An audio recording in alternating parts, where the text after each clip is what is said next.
What have I to fear leaning? God created animals of different colors.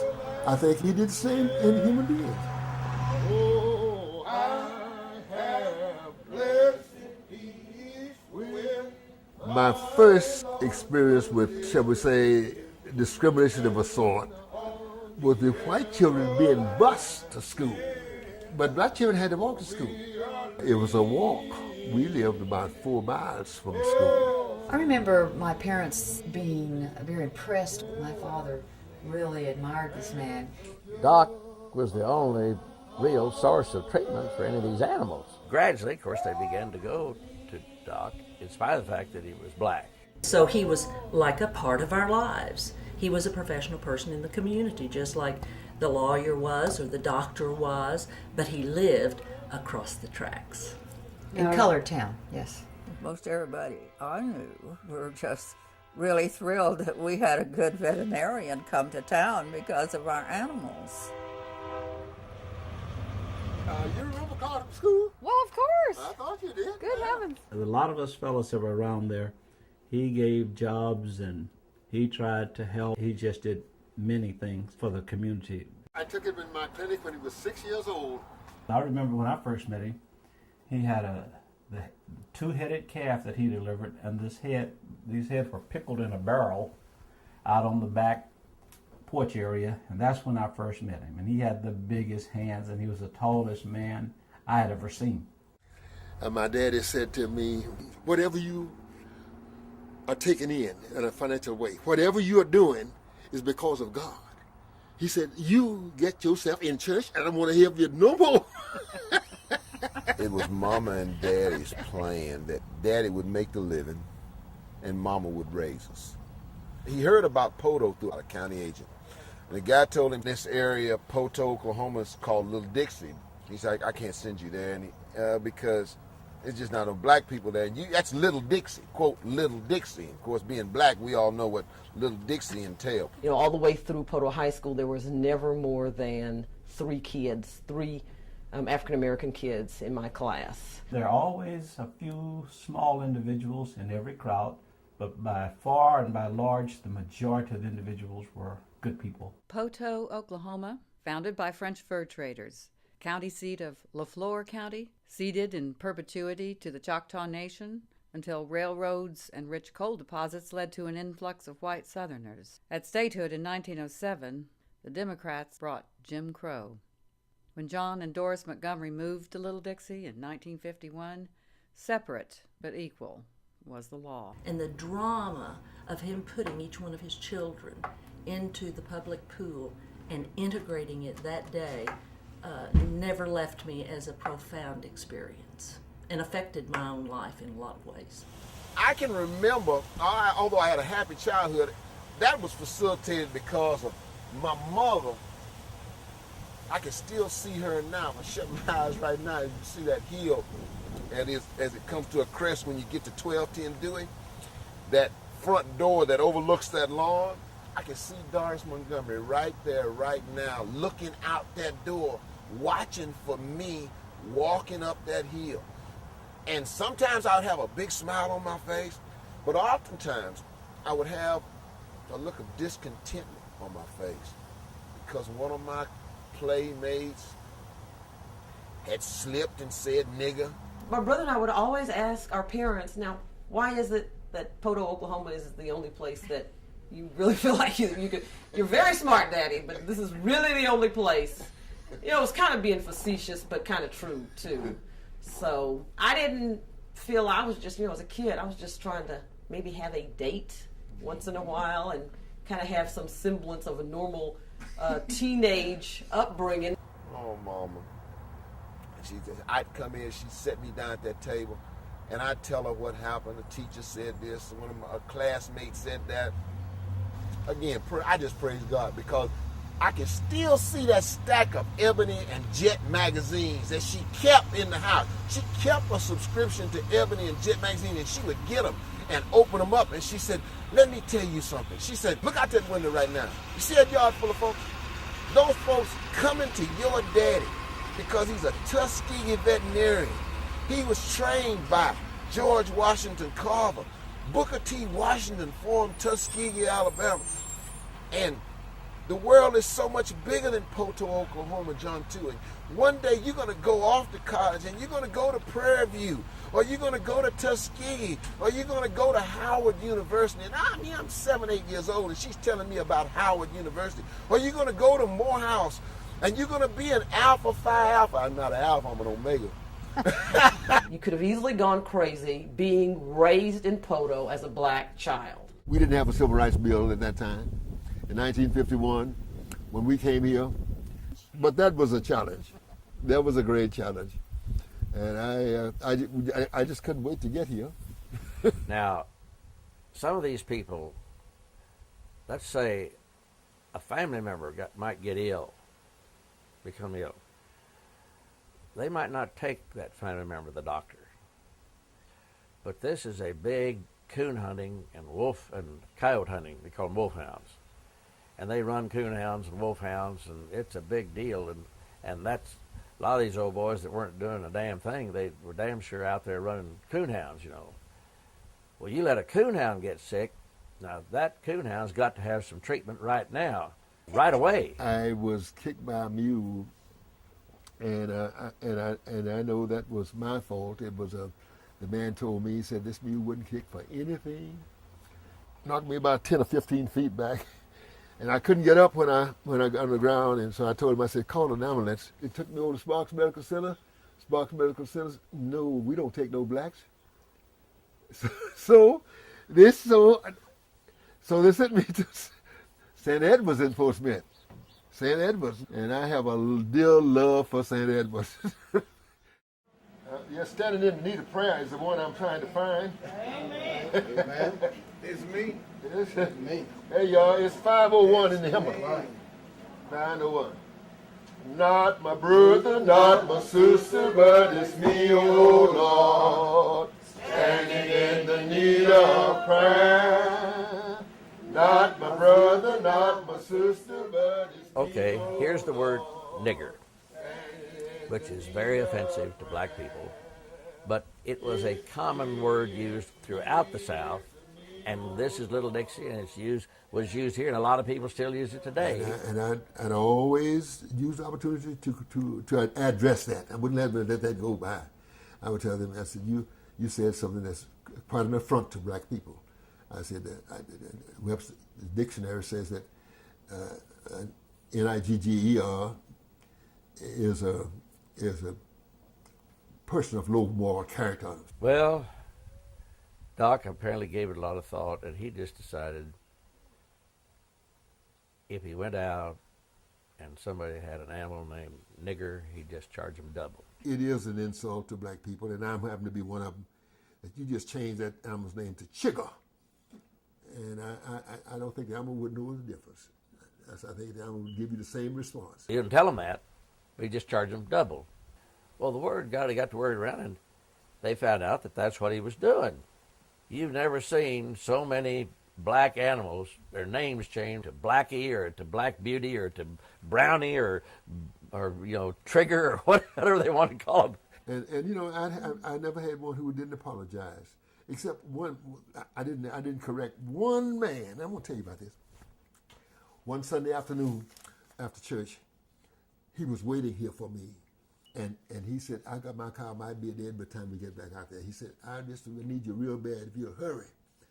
And we got there, and this car she was comatose, just a breath every now and then like this. And I knew that it wouldn't be long when they started doing that, but she'd be gone. And we just started treating this car, and I give her this. He said, oh, she'll be dead in a minute. And he just kept saying that. He said, I knew I waited too late. He said, but finally, I was giving it to her, and I saw her kind of. I could see her pulse picking up, and finally she opened her eyes, and I just about got it all in. I said, "Go get the calf," and he went and got the calf. We brought it to her, and when he got that car saw that calf, and she jumped up, and she was just shaking and trembling, but she was just bawling for that calf, and he said, "Listen," said. You mean that car goes? I said, yeah. I said, you see her living? He said, listen, said, when you get your stuff packed, come on up to the house and I'll pay you. He said, I got my checkbook down here, but I don't want to give you pay to. I want my wife to see y'all. He said, because y'all ain't no ordinary black niggas. That's the only time in my life I did not address that. And the reason I didn't do it is because I knew that it was a genuine compliment. I knew that at his age, he wasn't about to change, saying that, no way. But I also knew that he genuinely meant that we were extraordinary rather than ordinary black niggas. 182. Come to Jesus, come to Jesus, come to Jesus. Yes, now. Yes. Everybody went to lunch down there on Sunday, because it was a nice big place to go and eat on Sunday. And so I would go down there, and Doris and I, and they wouldn't refuse us. One Sunday we went there, and the proprietor was named Ruth Qualls. She hid, and they said, "Oh, she's not here." And so I said, "Well, we know that we can't eat." And the last time we came, she refused us. She said, "Well, she's not here, and she told us not to serve anybody." I said, "What do you mean anybody?" "I mean y'all. I mean you all." "She's at home. I know she's at home. She's at her house." We got in the car and went to her house. I had been doing some work for her husband. I had been treating his horses. So I went to his house. I knew exactly where he lived. And he said, Ruth's not here? I said, "Oh, come on, man." He said, "Oh, yeah, Doc, she's out there." I said, "She's out there." I said, "Go on back out there." So he said, "And tell her to let you eat." Went back out there. She came out there, but she was fighting mad. "No, you're not going to eat here. I don't care who said it. You're not going to eat here." We were the first blacks to ever eat out there. Dr. Montgomery came one day while we were like maybe 13, 14 years old, and we're sunbathing at the public pool. And he came in. Well, Doc decided, well, just take John too and go out to the swimming pool. We took him to the swimming pool when he was 2 years old. They had, the little wading pool for kids. And Doris put a little beautiful little bathing suit on him, and bought him a beach ball. And we got in line on the 4th of July in 56. John 2 was born in 1954. He just took John 2 out, and you paid some money, and then you got a little basket, and you put your clothes in it. So Doris and I was in the line, and Doris said to me, he said, "They're going to turn us down?" I said, "Yeah, perhaps so. But that's the only way we're going to do anything about it." I was holding John 2, and the people were really, looking at us. The guy said, "I don't know." He said, "Now, Bill, here's the money. Give me the basket. John 2's going swimming today." The boy who was a custodian at the pool was a medical student in OU Medical School, but he worked as a summer job. And he knew me. He said, "Dr. Montgomery, they told me not to let y'all come in here." And I said, "Who is they?"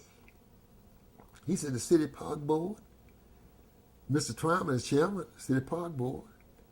And he said, "They told me not to let y'all come in here. Y'all can't come in here." I said, "Well, you just doing your job, son." I said, "That's you. You've done well. You told us what we could not do." I said, "Okay, we'll be back." And when I saw him there, and I thought, what is this about? Well, people don't realize, people talk about this now, but they don't realize what a big deal this could be and what a confrontation it could be, and how in many cases, how vicious and even dangerous it could be. John, too, was just old enough to know but that he could hardly say swim. And I realized for the first time that the pool was segregated. It never had occurred to me before. They turned us down, and he couldn't understand it. I remember him saying, we can't swim. He couldn't see where it said swim. But he didn't understand, and of course, Doris, that really, really grieved her terribly.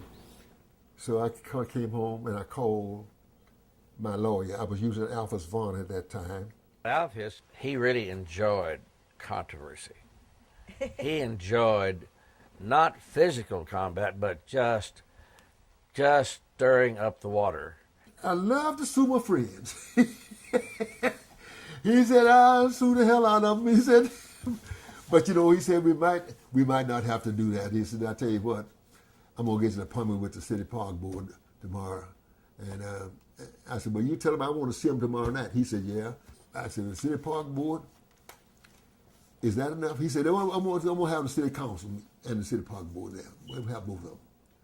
I said, that's fine. So we went to that meeting that night, and the mayor, he said, this is a call meeting at the request of one of our citizens. Dr. and Ms. Montgomery are here, and said, I think we all know what happened on yesterday. He said, the news is all over town. He said, but Dr. Montgomery, will you just tell us what happened? Said, and I said, I hate to repeat it. I hate to do it. I said, because it really hurts me to think about what happened. I said, it was an embarrassment, of course, in the highest degree for me and my family, because I knew we had every right to be out there. I said, this is a facility supported by tax money, and we pay taxes like everybody else. And the law of the land, 1954 Supreme Court decision, says segregation is unconstitutional. We have every right to be out there. And I'm willing to lay down not only every ounce of resources I can muster, but the last drop of blood in my body to see that we be out there. That's the end of my conversation. I don't have nothing more to say. The mayor said, well, what about our city attorney here? Our city attorney, Elton? Elton said, well, let me tell you where you stand.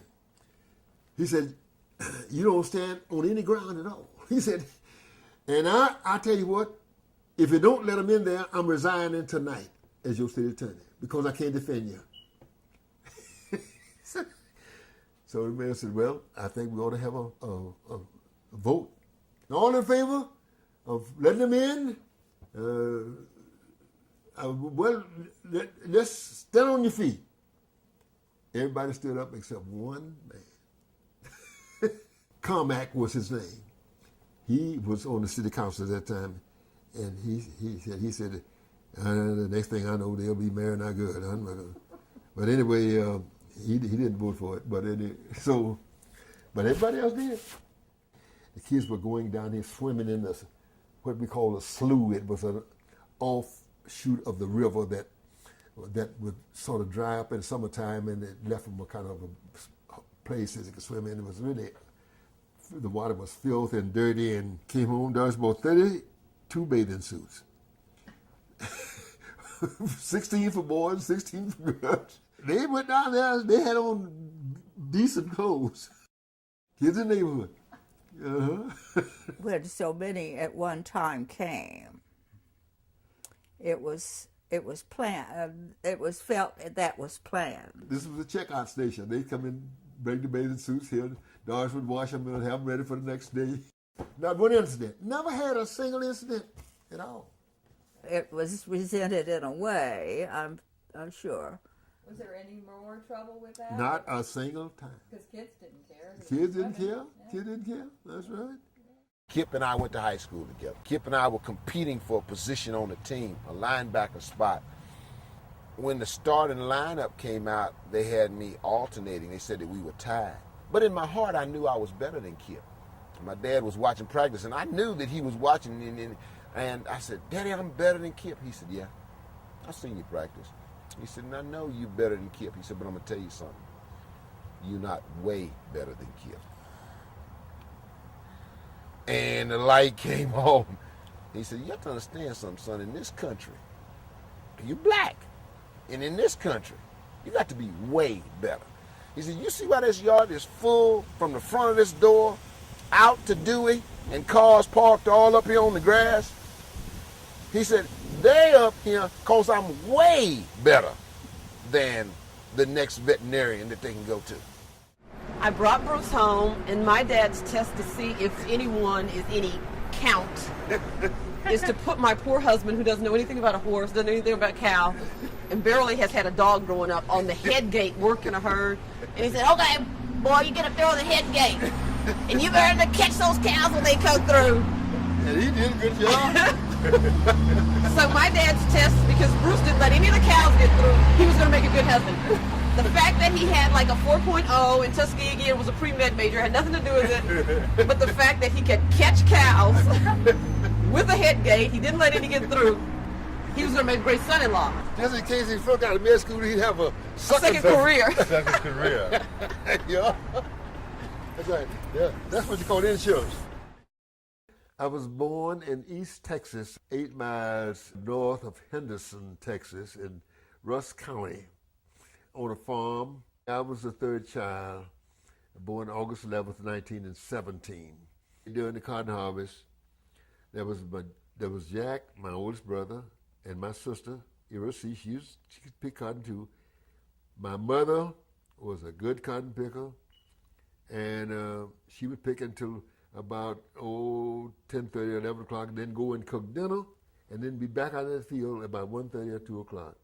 We would pick a bale of cotton a day. My daddy would say, I want to go to the gin about 5. He said, well, a 1,200 pound of cotton on this wagon. A 1,200 pound cotton would give us a 500 pound bale. Oh, gracious alive, child. Dude, I could pick 300 pounds of cotton a day easy. Yeah. I have picked as much as 400 a day. Sell the cotton. That's where we had to go and sell the cotton that we harvested. And then my daddy would make the transactions at the bank and this kind of thing. I remember one time he was in line. You had to get in line with your particular, after your cotton was weighed and graded, they would give you a ticket and you would go by the winner to get your money for your cotton. And I was in the wagon with him. And he went to the window, and after he waited in line and his time came, he got to the window. And a young white clerk was at the window, and he said, listen, boy, get out of that line. You're in front of those white, don't you see those white people there? Get out of that line. And I remember my daddy, when he really was angry, his lips would just quiver. You know, I'd seen that before.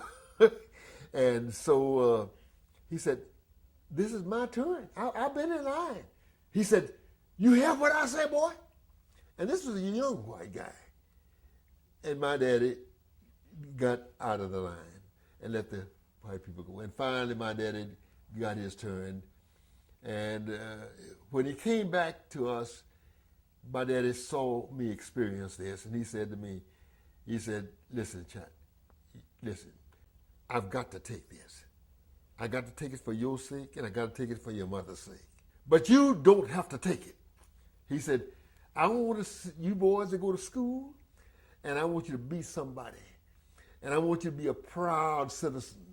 And you don't have to take this.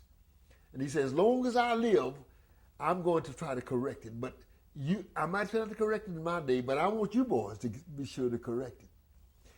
I shall never forget that advice. That stayed with me. That touched me deeply.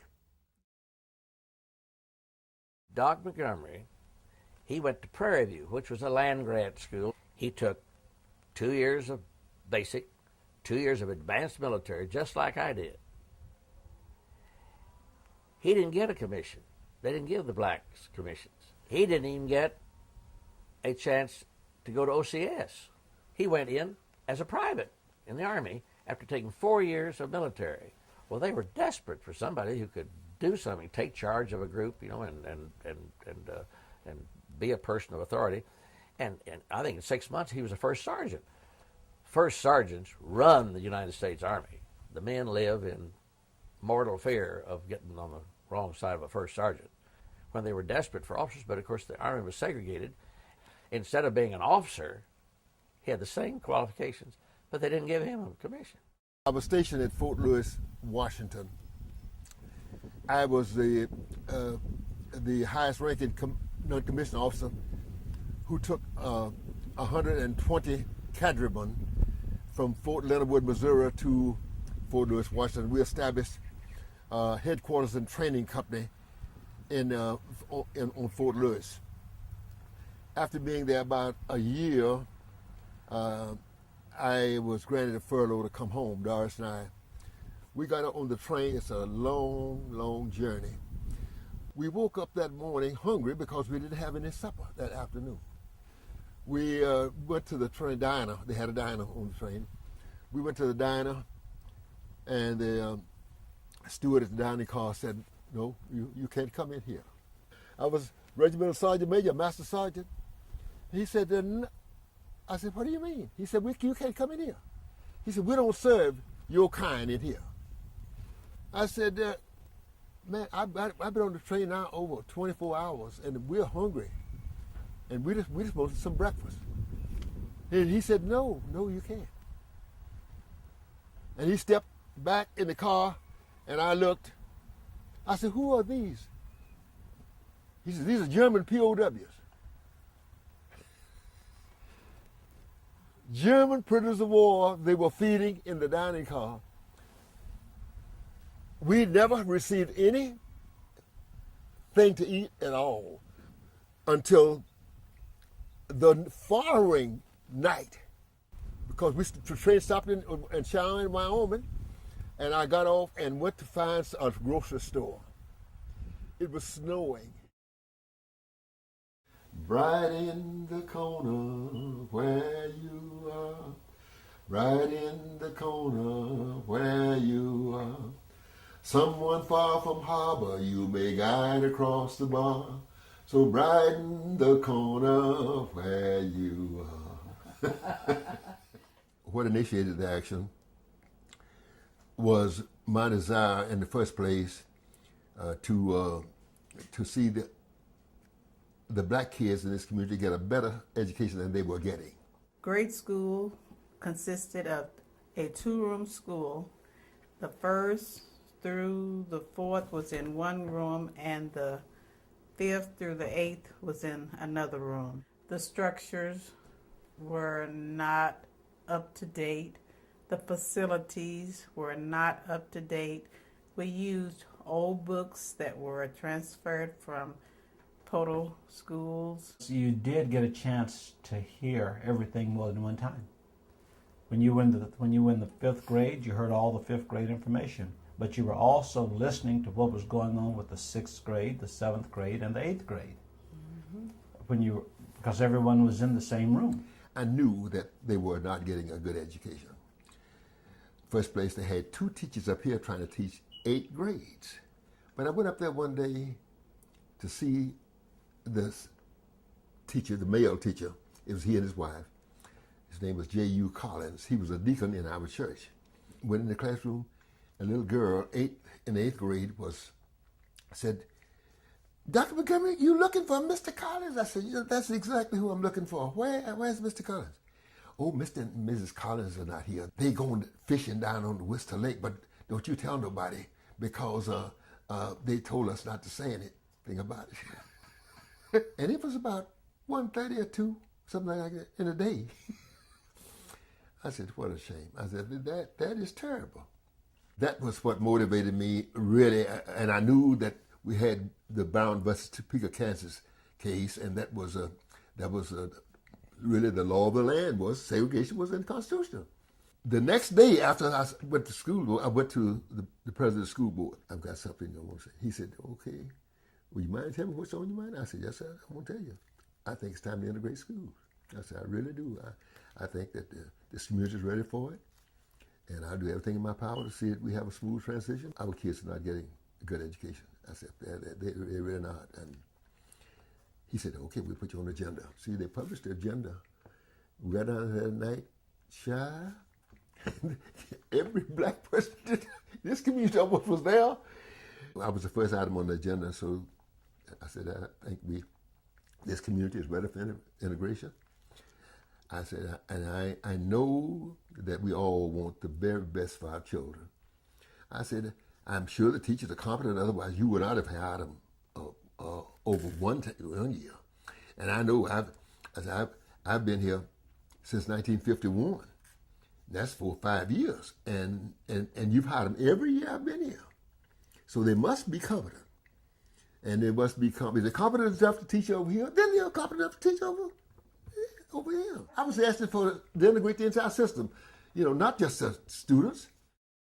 He said, now I want to tell you all, we're not going to, I don't know whether we'll integrate this tonight. We want to vote on it. But I tell you this, he said, Dr. Montgomery's right, we could save at least $6,000 from busing those kids, high school kids at Spiral. And he said, this is a poor school district and we need that money. Let's vote on it. And he said, all in favor of integrating the school, say aye. Everybody said aye, but one man. He said, and all opposed, and he raised his hand. But, and that was a guy named Carmack that had the little drugstore down there. Same man that didn't want the pool integrated. Same man, same man. But anyway, it passed just like that. I love the Lord, He heard my cry.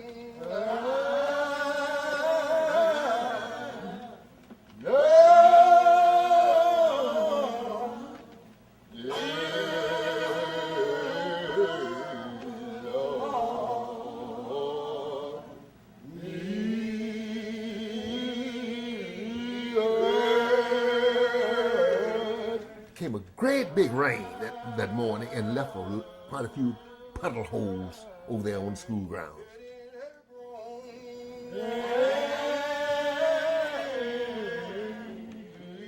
And they got John too and stretched him out. Each boy got a limb. One bone on this leg, one on that leg, one on this arm and this arm. And they swung him through the water. He made a swing out of him, just swinging him through the water and had mud all on his back. He came home, he was just sloppy and muddy as he could be.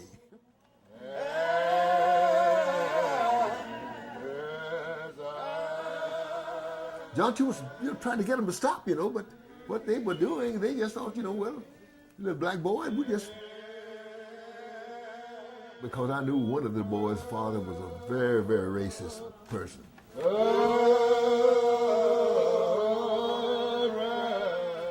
Doris didn't go that time.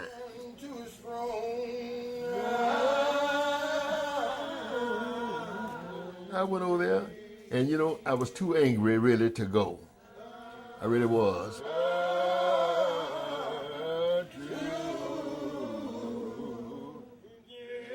My child being, humiliated by his classmates. Now, these boys was some of his classmates. Listen, you see my son? I said, did anybody tell you what these boys did? He said, yeah, they told me they was playing with him. I said, playing with him? Look at him, you call this playing with him? Each boy had a limb, swinging my child across a mud pile, and you haven't said a word to them? Not a single one? You haven't had them in here? Go get those boys, bring them in here right now. So I said to them then, I said, boys, let me tell you, the principal said something, but before the principal says anything to you, I want to tell you what I'm going to do if you do it again. I said, I'm going to do more than mop with you. I said, listen, I'll do you great harm if you ever touch my boy like this again. I want you to know that. What you did was wrong, and I want you to apologize right now to him. Amen. So we got that settled, but that was the only time that I really went to the school for anything. My father, again, not more than a football fan, a football enthusiast. My dad knows good football. He's All-American. But on Saturday morning, my dad always had a full workload for me. I mean, with the swing blade, cutting the grass, mowing the yard, raking the leaves.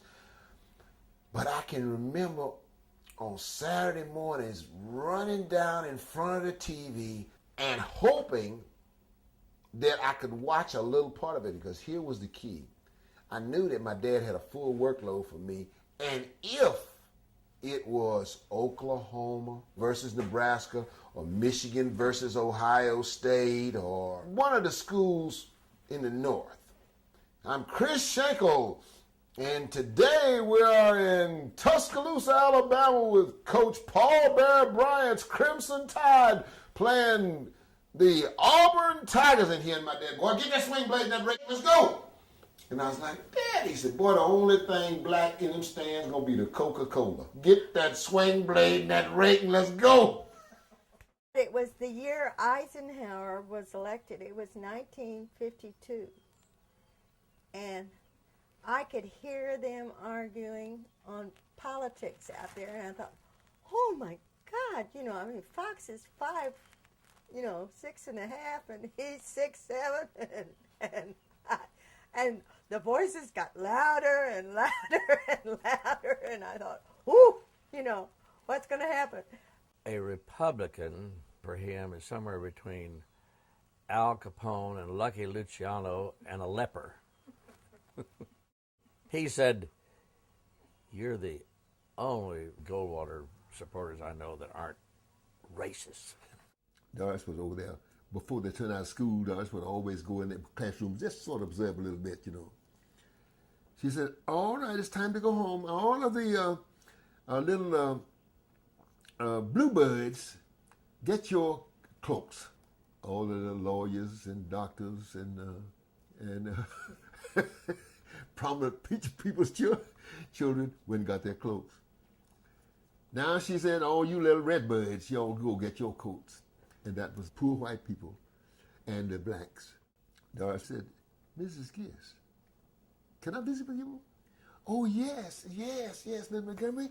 What do you have in your mind? She hadn't even realized what she had done. She hadn't really. How did you come about those names, the redbirds and bluebirds?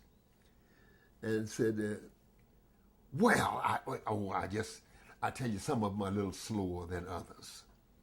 We have the redbirds, the bluebirds are really our kind of top students. And the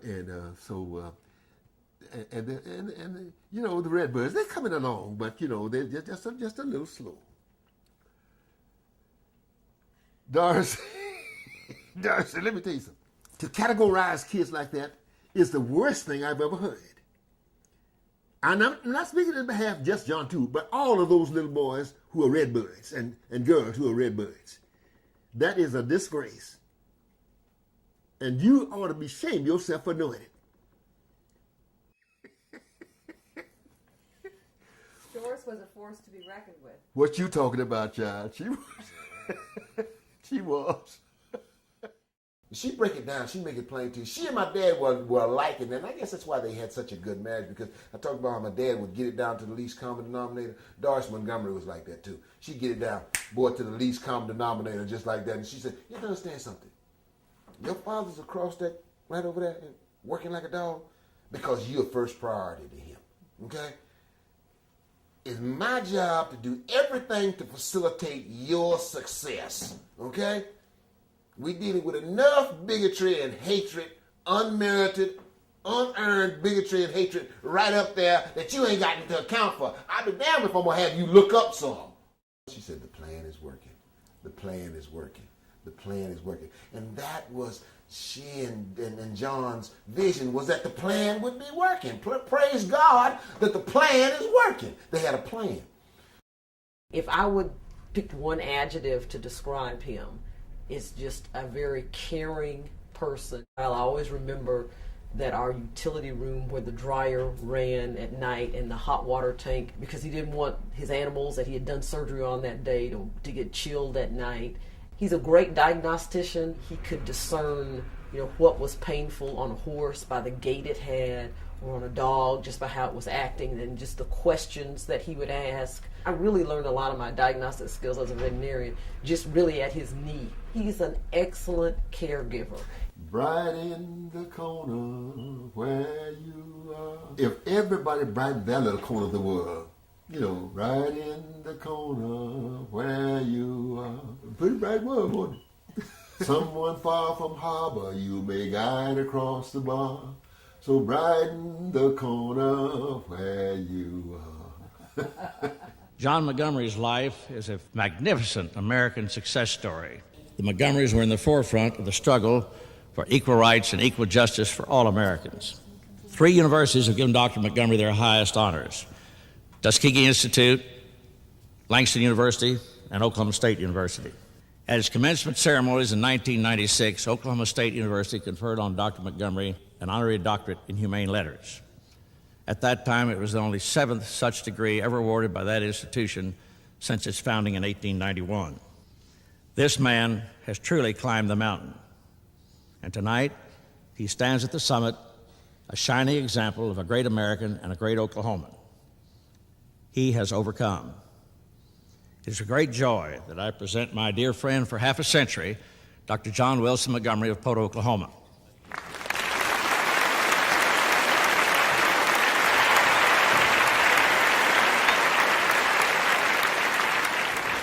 Thank you, Fox.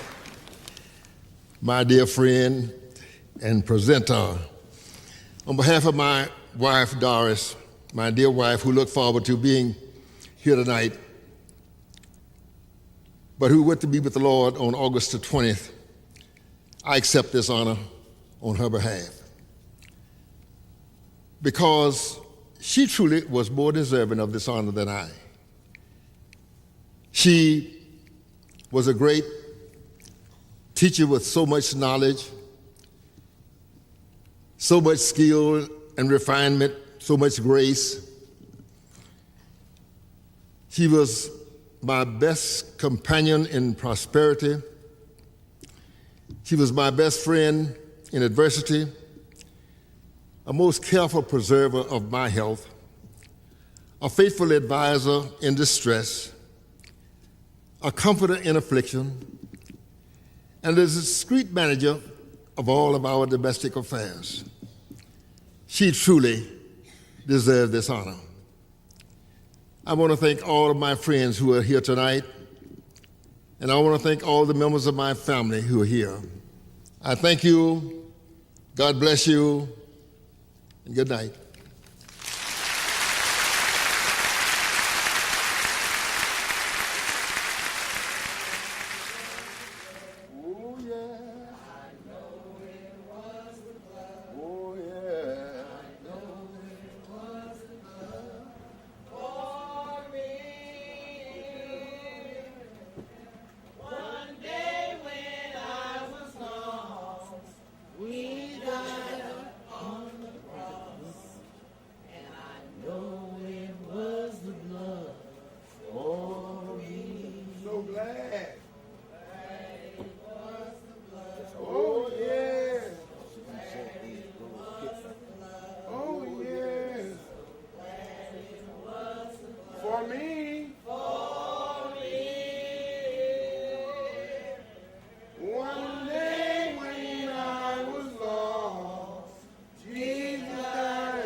Church, it was my Savior's blood. It was my Savior's blood. It was my Savior's blood. For who? For me. One day when I was lost. Have you ever been lost? He died upon the cross. And I know it was the blood for me. What did the blood do? The blood came streaming down. The blood came streaming down. The blood came streaming down.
forward to the believer about that blood song.